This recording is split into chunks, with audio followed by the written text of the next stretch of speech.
നമസ്കാരം. ഭാരതത്തിന്റെ 80ാം സ്വാതന്ത്ര്യദിനം എലൂക്കര റിഫായി എംഎസിന്റെ നേതൃത്വത്തിൽ വിപുലമായി നടത്തി. പ്രസിഡന്റ് അബ്ദുൽ പള്ളത്താൻ അധ്യക്ഷത വഹിച്ച് ദേശീയ പതാക ഉയർത്തി. ചീഫ് ഇമാം ജുനൈദ് സഖാഫി സ്വാതന്ത്ര്യദിന സന്ദേശം നൽകി.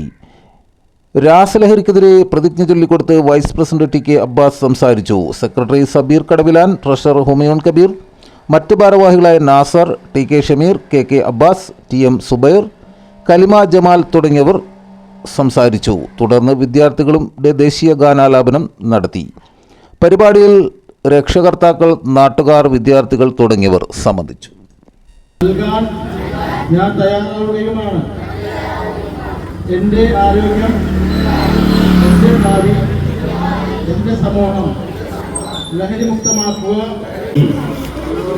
ലഹരിയുടെ വിഷയത്തിൽ നമുക്ക് അറിയാവുന്ന പോലെ നമ്മുടെ രാജ്യം വളരെ വിപത്ത് നേരിട്ടുകൊണ്ടിരിക്കുകയാണ്. ദൈനംദിനം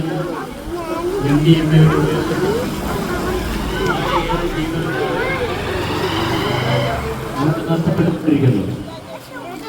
അതിനെതിരെ കൂടുതൽ ജനകീയ വാർത്തകളും വിശേഷങ്ങളുമായി വീണ്ടും കാണാം. നന്ദി, നമസ്കാരം. കടങ്ങല്ലൂർ ലൈവിനൊപ്പം ജലാൽ.